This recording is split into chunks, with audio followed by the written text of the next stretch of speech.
매주일 여러분과 이렇게 얼굴을 대할 수 있고 찬양대가 또 찬양하시고 여러분과 함께 모여서 예배하는 것이 참 행복하고 또 여러분 만날 때마다 반갑습니다. 여러분도 그러신가요? 물어야 대답을 해주시는 이유는 뭡니까? 서로 이렇게 만나고 대화하는 게, 얼굴을 보는 게 참 행복입니다. 여러분 뵐 때마다 감사하고 주님의 이름으로 여러분 축복하고 이 겨울도 건강하게 잘 이겨내시기를 바랍니다. 기독 서점에 종종 이제 가게 되는데 언젠가 가서 그 열쇠고리에 이런 글귀가 새겨져 있는 걸 봤어요. 열쇠고리에 이제 장식 있지 않습니까? 그 장식에 이런 글이 새겨져 있었어요. 그러니까 감사, 그럼에도 감사, 그럴수록 감사, 그것까지 감사. 고개가 끄덕여졌어요, 저도. 그리고 참 마음에 새겨두면 좋겠다, 그런 생각이 들었습니다. 많이 들었던 이야기 가운데 감사에 따라서 우리의 신앙이 다르다. 그러면서 이제 감사에 따른 신앙을 세 종류로 얘기하는 얘기도 많이 들었습니다. 먼저는 뭐뭐 때문에 감사하는 사람입니다.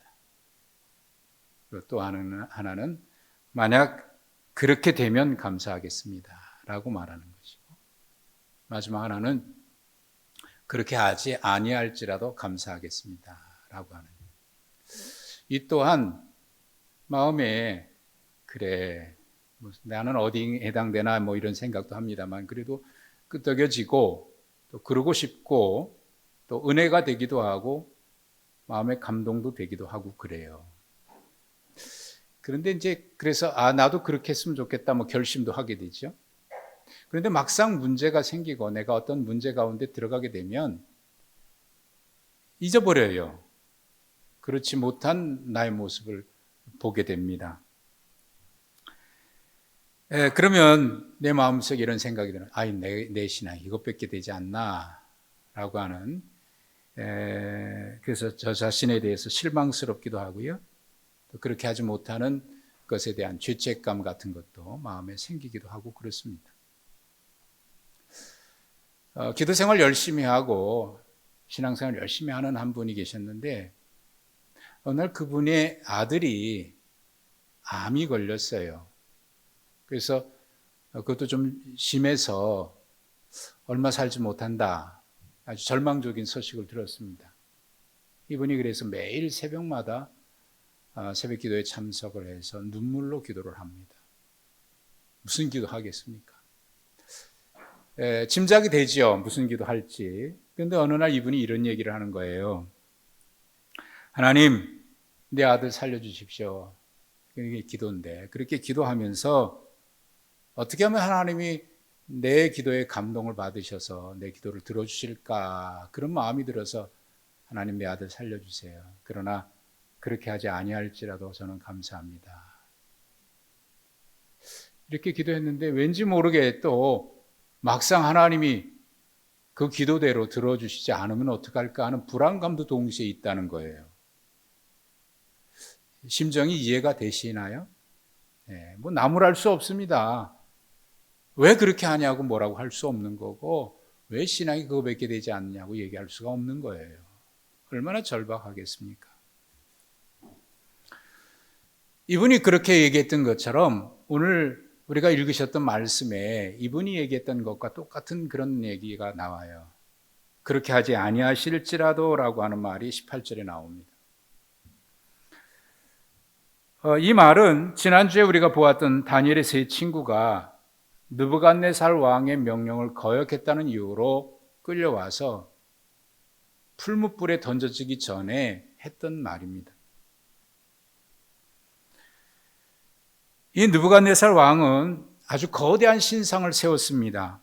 그리고 왕의 명령을 거역하면 풀무불에 던져 넣겠다고 하는 법령도 공포했는데, 그 내용은 뭐냐면 이제 정한 시간에 온 나라에 나팔이 불고 머리 소리가 울리면 모두가 다 이 신상 앞에 경배하고 절하라는 거예요. 만약에 그것 어기면 풀무불에 집어던지겠다고 하는 아주 추상 같은 명령, 법령이 떨어졌습니다.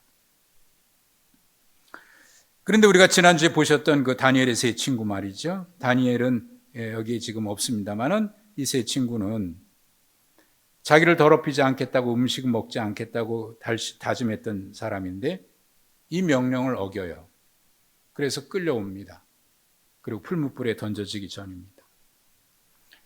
특별히 왕이 뽑아서 훈련시켰던, 국가 재정으로 훈렸던 사람이니까 아까운 마음이 들었는지, 그래도 살리고 싶은 마음이 들었는지 왕이 그들에게 이렇게 얘기합니다. 이제라도 지금은 그랬지만 이제라도 너희가 이 신상에 절하면 살려주겠다. 그렇지 않으면 풀무불에 던지겠다. 그런 제안을 하지만 거절합니다.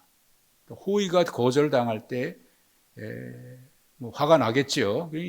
내 말을 그렇게 무시해? 그런 마음이 들었는지 이 느부갓네살 왕이 화가 치밀어 올라서 당장 이놈들을 풀무불에 집어던지되 평소보다 7배나 더 뜨겁게 해가지고 거기다 집어던져라.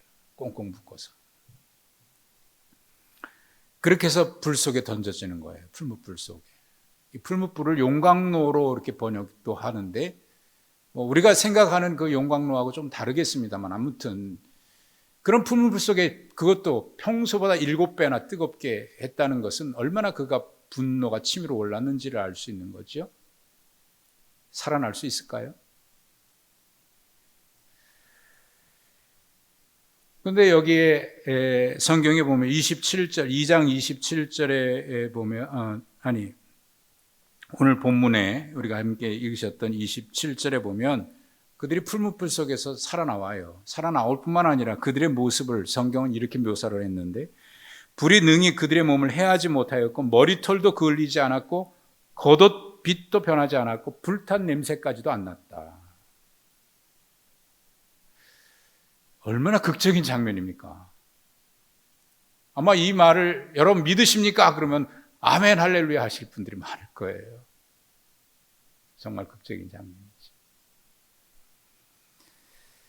그런데 사실 풀무불에 들어갈 뻔하다가 극적으로 그 왕의 마음이 변해서 그를 집어넣지 않았다든지, 또는 우리가 영화나 드라마 우리 그 옛날 사극 같은 데 보면은 인두 같은 거로 막 지지잖아요. 그 고통 가운데에서도 마음이 변하지 아니하고 살아났다든지 그런 것들은 우리가 흔한 건 아니지만 그래도 간접적으로도 보았고, 그런데 이 풀무불 속에 들어갔다가 머리털 하나도 타지 않았다, 냄새도 안 난다, 그렇게 살아나왔다, 그런 거는 여기 말고는 없어요. 그렇다고 제가 이 말씀을 안 믿는다 아니야, 그런 얘기는 아닙니다. 어쨌든 이런 일이 벌어졌는데 궁금한 게 또 한 가지가 있는데 그건 뭐냐면 느부갓네살 왕이 왜 이 거대한 신상을 만들었나. 3장 1절에 보면 이 거대한 신상의 규모가 얼마나 큰지요. 높이가 60규빗, 지금 미터로 환산하면 약 30미터 되는 거예요. 안 놀라시네요. 본 적 있으시나요? 높이가 30m면요. 지금 아파트 건물로 얘기하면 한 12, 3층 정도 되는 높이일 거예요. 예전에 러시아에 제가 잠깐 갔을 때 거기 상트페테르부르크라고 제일 유럽 쪽에 거기 그 상트페테르부르크 도시를 건설한 황제가 이제 피터, 영어식으로 얘기하면 피터인데 베드로죠. 베드로 대제. 피터 대제가 그 도시를 건설해서 거기 한강변, 한강이랍니다. 죄송합니다. 거기 강 옆에 광장인데 거기에 이 피터 대제의 동상이 거대하게 세워져 있어요. 근데 그것도 굉장히 큰데 봐도 4m 정도 될까요? 굉장히 크게 보입니다. 아무튼 정확히 계산은 제가 안 해봤습니다만 그 정도 될 것 같아요. 레닌이나 스탈린 동상이 다 무너졌습니다만 그래도 그 간혹 나와 있는 거 봐도 뭐 4, 5m 정도 될까? 김일성 동상이 얼마나 높이가 되는지 잘 모르겠습니다. 그래도 30m까지는 안 될 것 같아요. 이런 동상은 없습니다. 폭이 3m 정도. 엄청나게 큰 동상을 세워놨습니다. 왜 이런 동상을 세워놨을까? 우리가 2장은 그냥 지나갔습니다만 2장에는 이 느부갓네살 왕이 어느 날 꿈을 꿔요. 근데 2장 29절에 보면 장래일 때문에 걱정하다가 깜빡 잠이 들은 것 같은데 그날 꿈을 꾼 거예요. 근데 꿈을 꾼 건 분명한데 무슨 꿈을 꿨는지 생각이 안 나는 겁니다. 그런 경우 있잖아요. 그럴 경우 보통 사람들이 그래요. 뭐 개꿈이니까 그러겠지 하고 그냥 별로 대수롭지 않게 생각하고 지나갑니다만은 이분은 꿈을 꿨는데 뭔가 이게 범상치 않은 거예요. 그리고 왠지 마음이 불안한 거예요. 뭔가 불안한 그런 기운을 느낀 겁니다. 불길한 꿈인 것 같은 그런 생각이 들어서 번민하면서 며칠 몇 날을 잠을 이루지 못합니다. 그래서 전국에 그 넓은 땅에 있는 모든 술객들, 뛰어나다고 용하다는 점쟁이들, 술사들 다 불러 모읍니다. 그리고 얘기합니다. 내가 꿈을 꿨는데 무슨 꿈을 꿨는지 생각이 안 나. 근데 이 꿈 좀 알아맞혀봐라. 그리고 그 꿈도 해석하라. 아니, 꿈을 얘기하고 나서 그걸 해석해달라고 하는 거는 있어도 무슨 꿈을 꿨는지를 알아맞히라고 하는 것은 사실 없잖아요. 꿈을 꾸고 나서 이런 꿈을 꿨는데 그게 무슨 의미가 있냐고 얘기하면 꿈보다 해몽이라고 좋게 그럴듯하게 얘기할 수 있는데 이건 무슨 꿈을 꿨는지 알아맞히라고 그러니까 정말 당황스럽습니다. 그래서 그들이 왕 앞에 이런 얘기해요. 왕이요, 무슨 꿈을 꿨는지 알려주시면 우리가 해석해드리겠습니다. 2번이나 제안을 하는데 왕이 너희들이 지금 시간을 끌고 있구나, 화가 나가지고 당장 알아맞히라고, 그리고 해석해내라고. 그렇지 않으면 죽이겠다고. 갑질도 이런 갑질이 없습니다. 폭군도 이런 폭군이 없습니다. 아무리 추상 같은 명령이라도 이걸 어떻게 알아맞히냐 말이죠. 그래서 그들이 이렇게 대답을 하죠. 2장 10절에 세상에는 왕의 그 일을 보일 자가 한 사람도 없으므로 어떤 크고 권력 있는 왕이라도 이런 것으로 박수에게나 술객에게나 갈대아인들에게 물은 자가 없나이다. 지금까지 그런 왕 없었다는 거예요. 그리고 왕께서 물으신 것은 어려운 일이라 육체와 함께 살지 아니하는 신들 외에는 왕 앞에 그것을 보일 자가 없나이다. 사람은 그걸 못 맞힌다는 거예요. 신이라면 모를까. 화가 났습니다, 왕이. 그래서 전국에 있는 모든 이 술객들은 다 잡아다가, 지혜자들이라고 하는 사람들은 다 잡아다가 죽이라. 영문도 알지 못하던 다니엘도 끌려가게 생겼습니다. 죽게 생겼습니다. 그러나 다니엘이 왜 이렇게 급하냐고 왕을 뵙기를 청해서 왕을 찾아간 뒤에 왕에게 얘기합니다. 이것은 분명 하나님께서 이 나라의 미래를 왕에게 알려주시는 계시적인 의미가 있는 꿈입니다. 그러면서 그 꿈을 얘기하고 해석까지 하니까 그제서야 마음에 안심이 됐는지 2장 47절에 이 느부갓네살 왕이 다니엘 앞에서 한 말이 이겁니다. 너희 하나님은 참으로 모든 신들의 신이다. 그리고 모든 왕의 주제다. 네가 능히 이 은밀한 일을 나타내었으니 네가 믿는 하나님은 또 은밀한 것을 나타내시는 분이구나. 그래서 모든 신들 중에 가장 뛰어난 왕이라고 얘기를 해요. 그리고 다니엘을 온 나라를 다스리는 중앙 총리를 세우고 세 친구들은 각 지방을 다스리는 총리로 임명을 합니다. 자, 그랬던 왕인데 갑자기 3장에는 이 거대한 신상을 만드는 거예요.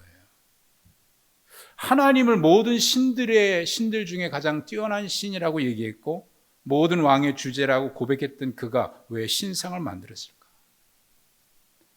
고대에는 왕권을 강화하는 차원에서 왕의 신상을 만들고 그것을 신처럼 숭배하게 하는 그런 일들이 종종 있습니다. 이 신상의 규모를 말씀을 드렸는데 이 신상 12절에 2장 12절에 보면은 3장 12절입니다. 죄송합니다. 3장 12절에 보면 이 사드락 메삭 아벳느고가 절하지 않았다고 고소했던 사람들이 하는 말이 이렇습니다. 이 사람들이 왕을 높이지 않고 왕의 신들을 섬기지 않았고 왕이 세운 금신상에도 절하지 않았다. 그러니까 결국 이 신상은 자기를 상징하는 거예요. 거기 절하지 않았다고 잡아 죽이라는 거예요. 2장에서 얘기했던 그 고백과 너무 다 다르잖아요. 요즘 흔히 하는 말로 참 당신 낯서네요.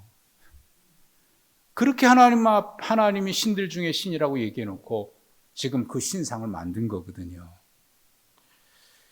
다니엘을 통해서 받았던 영적인 감동, 감화 어디로 갔을까요? 생각해 보면요, 하나님의 은혜를 오래 기억하는 그 자체도 은혜인 거예요. 그러고 보면 많은 사람들이 은혜를 경험하고도요 쉽게 망각해 버립니다. 죽었다 깨어났다고 하는 그런 경험을 해도 그 감동 오래 가지 않습니다.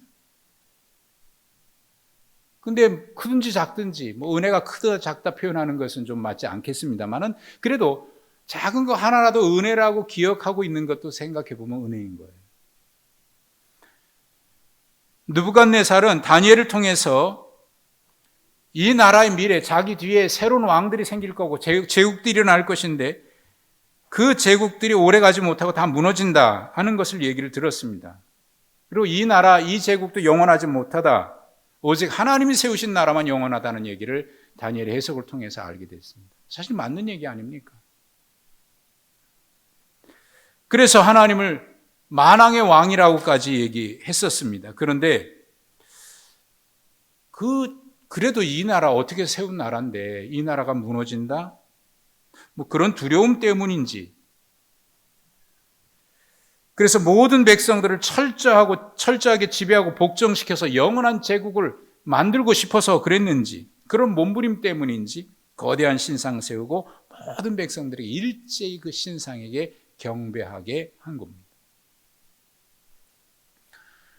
창세기에 노아 홍수 이후에 사람들이 바벨탑을 세운 장면이 기록되어 있습니다. 그 정신이 여기 그대로 녹아 있어요. 하나님은 홍수로 심판하고 난 뒤에 그 이후 세대에게 하나님이 이렇게 약속을 합니다. 내가 다시는 물로 심판하지 않겠다라고 약속을 하시면서 그 약속의 표로 무지개에게 그 언약의 표로 상징적으로 보여줘요. 그래서 그걸 보고 하나님이 다시는 그렇게 하지 않겠다라고 하는 것을 기억하라는 겁니다. 그런데 이 바벨탑을 세운 사람들은 그것을 믿질 않아요. 그리고 믿을 건 하나님이 아니다. 하나님의 약속도 믿을 수 없다. 믿을 건 자기밖에 없다고 생각해서 그들은 탑을 세운 겁니다. 그들이 탑을 세울 때 한 말에 그게 그대로 드러나요. 성읍과 탑을 건설하여 그 탑 꼭대기를 하늘에 닿게 하여 우리 이름을 우리가 내고 온 지면에 흩어짐을 면하자. 하나님 약속 믿지 못하겠다는 거예요. 하나님이 우리를 살려주는 게 아니라 우리가 살 궁리는 우리가 하자는 거예요. 하나님이 하더라도 혹시라도 하나님이 물로 심판해도 우리가 그 심판을 이겨내자.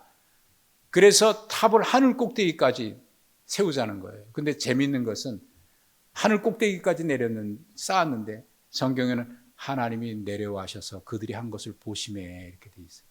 하늘 꼭대기까지 쌓았으면 내려올 수가 없잖아요. 거기서 보는데 그게 무슨 얘기냐? 너희들이 하는 얘기 아무리 해도 그것은 보잘것없는 것이다 라고 하는 것을 보여주는 표현이거든요. 그러니까 그 사상이 지금 느부갓네살에게 그대로 지금 나타나요. 사실 같은 지역이거든요. 그 바벨론 문화가 그런 것인데 하나님의 계시 무력화시키고 자기 힘으로 한번 세워보겠다는 거예요. 그런 암시적 행동으로 나타난 거죠. 하나님의 은혜로 감동을 받아서도요 자기를 내려놓는 게 쉽지 않은 거예요. 그런 은혜를 경험하고 감동받았잖아요. 어쨌든 14절에 보면 느부갓네살이 끌려온 다니엘의 세 친구에게 묻습니다. 사드락 메삭 아벳느고야, 너희가 내 신을 섬기지 아니하고 내가 세운 금신상에 절하지 아니한다니 그게 사실이냐?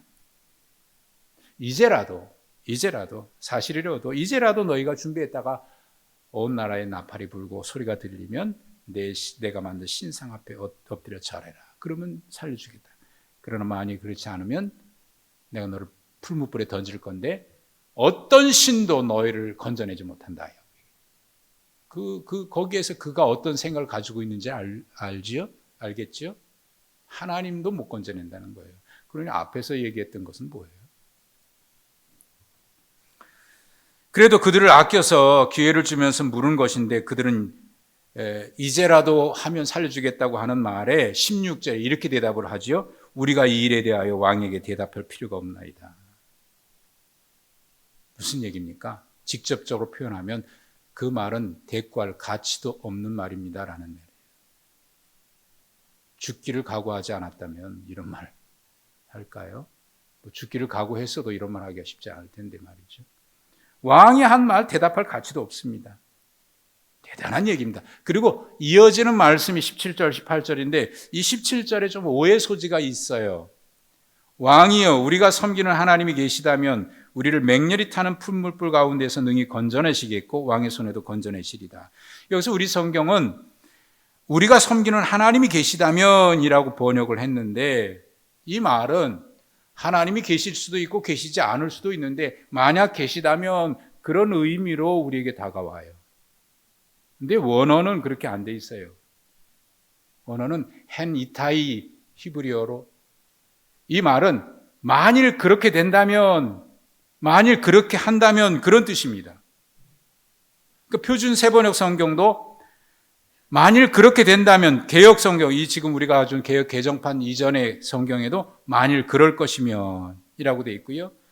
NASB 영어 성경도 if it be so 그래서 만약 그렇다면 이렇게 번역이 되죠. NIV 영어 성경도 만약 우리를 풀무불에 던져진다면 우리를 풀물에 던져 넣는다면 이렇게 영어 성경도 표현을 했어요. 따라서 17절과 18절을 다시 번역을 하면 이렇습니다. 만일 우리가 풀무불에 던져진다면 우리가 섬기는 하나님이 우리를 건져주실 것이고 왕의 손에도 건져주실 것입니다.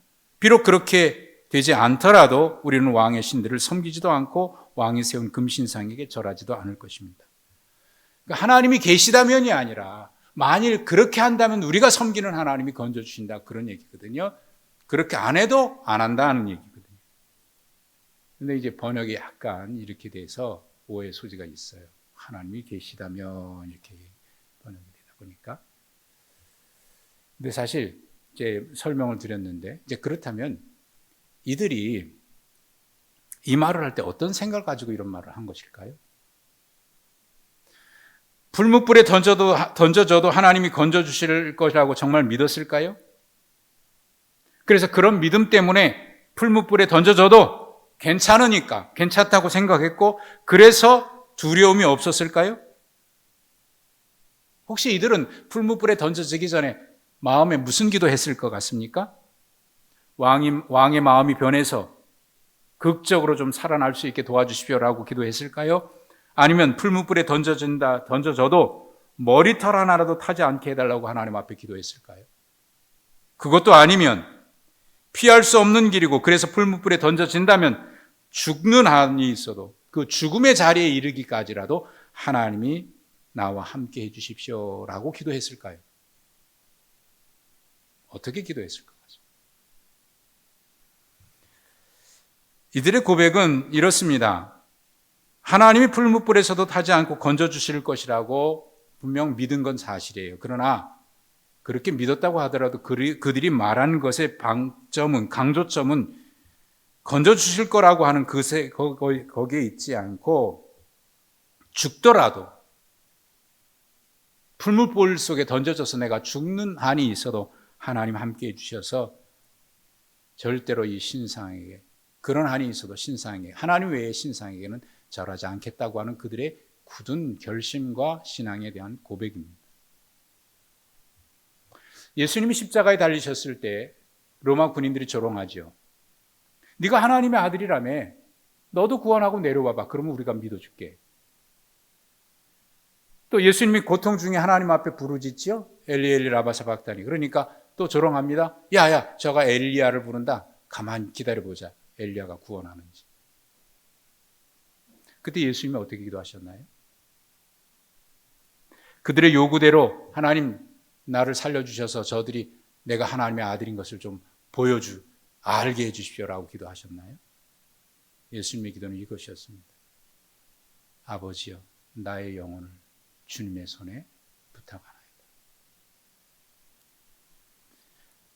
하나님께서 아브라함에게 100세에 얻은 이삭, 독자 이삭을 바치라고 말씀하십니다. 그 이삭을 데리고 3일 길을 걸어서 모리아산까지 갑니다. 올라가는 길에 아들 이삭이 아브라함 아버지에게 묻습니다. 아버지, 다른 날은 번제 드리러 갈 때 양을 가져가든지 또 소를 끌고 가든지 하는데 오늘은 왜 아무것도 없습니까? 양도 없고. 그때 아브라함이 이렇게 대답을 했죠. 아들아, 번제할 어린 양은 하나님이 자기를 위해서 예비하실 거다라고 얘기를 했습니다.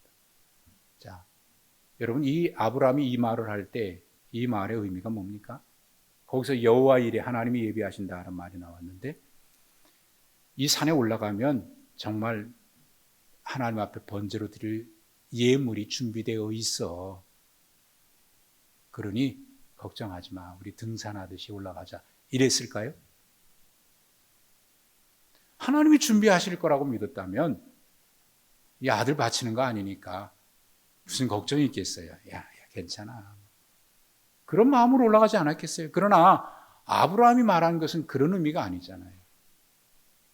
아브라함이 집에서 떠나 3일 길을 걸어가는 동안 집에서 나오지 않았으면 모를까, 떠나는 그 순간부터 아브라함은 이미 마음속에 내 아들 하나님 앞에 바친다. 이미 마음속에 그를 죽인 거나 마찬가지 아닙니까?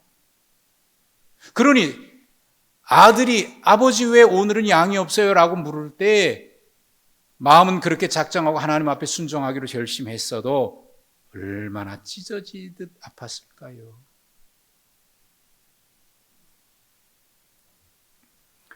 다니엘의 세 친구가 한 말은 풀무불에서 하나님이 건져주실 거다. 그러니까 난 들어가도 괜찮다라고 하는 말이 아닙니다. 그들은 그렇게 하지 아니할지라도 하나님만을 섬기겠다고 그렇게 말한 겁니다. 당신이 우리를 풀무불에 던져도 하나님이 우리를 건져주실 것입니다. 그러나 그렇게 하지 않아도 절하지 않겠습니다. 굉장히 감동적인 말이죠. 그러나 그의 고백에는 살려주실 것이라고 하는 그런 기대 때문에 그렇게 한 말이 아니라 불 속에 던져진다고 해도 결코 하나님 외에 어떤 신에게도 절하지 않겠다라고 하는 그들의 굳은 신앙적인 절개를 얘기하는 것입니다. 결심을 얘기한 겁니다. 화가 났지요. 7배나 뜨겁게 해서 던져 넣습니다. 그런데 던져 넣었던 군인들이 다 죽어요. 얼마나 뜨거웠으면. 근데 세 친구가 용광로에 던져지자 저기가 무섭게 느부갓네살 왕이 깜짝 놀라서 벌떡 자리에서 일어납니다. 유심히 보았던 모양이죠. 그리고 그가 한 말이 이것입니다. 내가 보니 결박되지 아니한 4사람이 불 가운데 다니는데 상하지도 않았고 넷째 모양은 신들의 아들과 같다. 분명 3사람 던졌는데 왜 4사람이냐? 그리고 그 마지막 한 사람은 신들의 아들과 같다. 신들의 아들이라고 하는 게 누굽니까? 그들이 신뢰했던 하나님은 불문불 속에서도 함께 하시는 하나님인 겁니다. 그들의 신앙 고백은 건져주실 것이라고 하는 확신 분명히 있었지만, 그건 틀림없지만, 그러나 그 건져주실 거에 대한 기대보다도 그 가운데 있어도 하나님이 나와 함께 하신다라고 하는 임마누엘에 대한 신앙 고백인 겁니다. 그들이 확신했던 것은 고난당하지 않으리라고 하는 것을 기대한 것이 아니라 그 가운데서도 하나님이 우리를 버리지 아니하실 거라고 하는 하나님에 대한, 하나님의 사랑에 대한 확신인 겁니다. 그 신뢰 때문에 용광로 속에서 타 죽는다고 할지라도 결코 내가 하나님은 버리지 않겠다라고 하는 신앙 고백인 거죠. 앞에 말씀드렸듯이 아들을 위해서 기도하긴 하는데, 아들 살려주십시오 기도하긴 하는데, 하나님 그렇게 하지 않아도 하나님 감사하겠습니다 라고 얘기하면 하나님이 내 기도에 감동을 받으실 것 같아서 그래서 내 기도 들어주실 것 같아서 그렇게 하고 싶은데, 한쪽에는 그렇게 했다가 진짜 그렇게 하지 않으면 어떡할까, 그런 염려, 두 마음이 동시에 있어서 고민하고 있는, 여러분, 그분의 진짜 마음은 뭘까요? 진짜 마음은 하나님 그렇게 하지 않아도 됩니다라고 하는 마음입니까? 아니면 이 아들 살려주십시오라고 하는 마음이 진짜 마음입니까? 어떤 거예요? 살려달라는 거 아닙니까? 그게 진짜 마음이죠. 그 마음을 하나님 앞에 보여드리고 싶은데 그리하지 아니하실지라도, 그러면 하나님이 더 감동을 받으실 것 같아서 그렇게 말하고 싶은데, 그렇게 말했다가는 진짜 그렇게 들어주시면 어떻게 하는, 이런 불안, 자기 마음이 마치 하나님의 마음인 것처럼. 사람은 그럴 수 있잖아요. 하나님도 그러신 것처럼. 여러분, 그런 마음이면 뭐 그런 얘기할 필요 없습니다. 하나님, 내 아들 살려주세요. 이거면 되지. 여러분, 그리 아니하실지라도 꼭 이 말을 해야 되는 겁니까? 그래야 하나님의 감동을 받으시는 거겠습니까? 이미 하나님은 우리 마음에 어떤 마음인지 알고 계시는데 말이죠. 여러분, 우리의 신앙이 그리하지 아니하실지라도 이렇게 꼭 말해야 되는 건 아니에요. 그래야 믿음이 좋은 거, 그래야 하나님 감동 받으시는 거 아니에요. 그렇게 하지 않아도 괜찮습니다. 그 말을 할 수 없어도 괜찮습니다. 중요한 것은 내가 그 말을 하느냐 못하느냐가 아니라, 할 수 있느냐 못하느냐가 아니라, 어떤 상황에서도 하나님을 신뢰하고 있는가, 그것이 더 중요한 거지.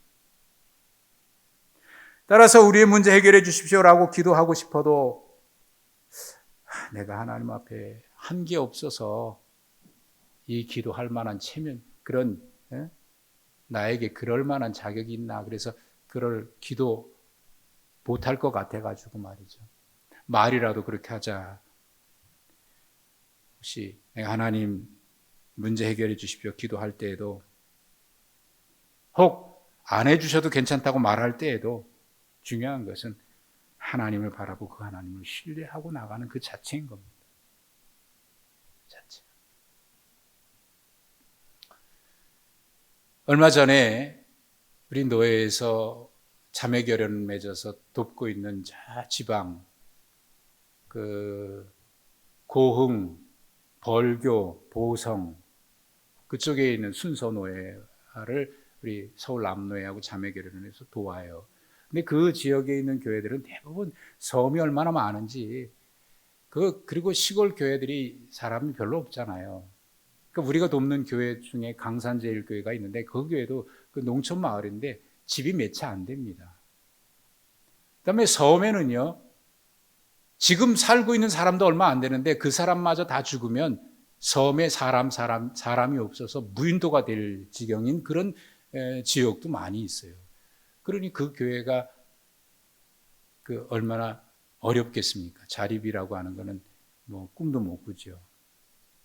아무튼 그 지역에 있는 교회들이 대부분 그러니까 어려운데, 그래서 우리 노예가 돕고 있고, 그래서 한번 위로차 좀 방문해 주십시오라고 하는 요청이 있어서 우리 노예 자립위원회라고 기가 있는데, 저도 거기에 위원으로 있어서 같이 좀 방문을 했습니다. 우리 이정환 장로님도 그때 같이 가셨는데, 거기에 그 시골에 있는 목사님들, 어려운 목사님들 다 모여서 위로도 하고, 그래서 한마디 해달라 그래서 우리 위원장 되시는 목사님이 위로하는 위로차 얘기 한마디 하고, 저보다도 한마디 해달라 그러길래 무슨 할 얘기가 있겠어요. 뭐 저는 조금 서울에 있으니까 당신보다 나으니까 내가 위로해 주겠습니다. 뭐 내가 위로할 만한 그런 자리에 있다고 위로하겠습니까? 그래서 무슨 할 얘기가 있겠어요. 그래서 그냥 기도 한마디 했습니다. 제가 그날 기도했던 내용, 이런 기도 제가 기억을 하는데, 하나님, 힘듭니다. 포기하고 싶습니다. 포기할 만큼 힘듭니다. 하나님 계심을 믿고 사명 하나 가지고 여기까지 왔는데 끝이 보이질 않습니다. 그래서 너무 힘들고 포기하고 싶습니다. 그러나 감사합니다.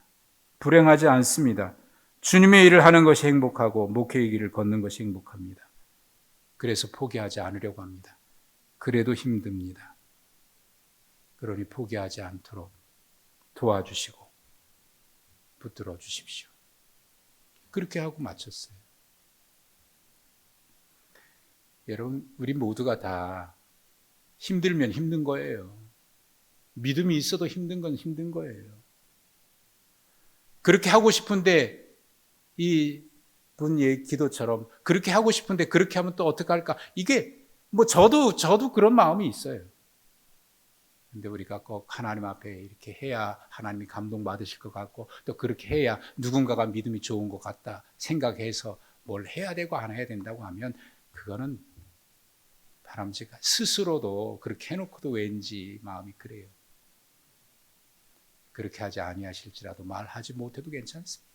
그럼에도 불구하고 그것까지 그러니까 그럼에도 참 은혜가 되고 감동은 되는데 그렇게 못할 수도 있어요. 아니, 못해도 괜찮습니다. 중요한 것은 하나님 앞에 여전히 하나님이 나를 사랑하고 계시고 그래서 내가 하나님 앞에 하나님 내 힘으로 감당할 수 없으니 하나님 나 붙들어 주십시오. 그 마음 가지고 살아가는 거죠. 그래서 내가 할 수 있는 삶의 현장에서 비록 보잘것없는 것 같아도 뭔가 하나 결심하고 그렇게 결단하고 그죠? 믿음으로 걸어가겠다. 그 자체를 하나님이 기뻐하시지 않겠습니까? 이 힘들고 어려운 때 여러분 그렇게 하나님 앞에 믿음으로 우리 함께 손잡고 이겨내시기를 주님의 이름으로 축복합니다. 우리 한번 손을 얹고 기도합니다. 하나님, 이 자리에 주님 앞에 예배하면서도 여전히 두 마음이 있습니다. 믿고 있으나 여전히 때로는 의심이 들어갈 때도 있고 흔들릴 때도 있습니다. 어떻게 하면 주님 기쁘시게 할까 그런 마음도 있지만 또 이렇게 해서 내가 하나님을 기쁘시게 할 수 있을까 그런 마음도 있습니다. 하나님, 그러니 이 시간 연약한 이 모습 이대로 주님 앞에 올려드리오니 주님 받아 주시옵고 힘들고 어려울 때 주의 도우심으로 인해서 이겨갈 수 있도록 우리와 함께하여 주시옵소서. 그래서 이 어려운 때 믿음으로 승리해가는 우리 모든 주의 종들 다 되도록 붙들어 주시옵소서. 예수님의 이름으로 기도하옵나이다. 아멘.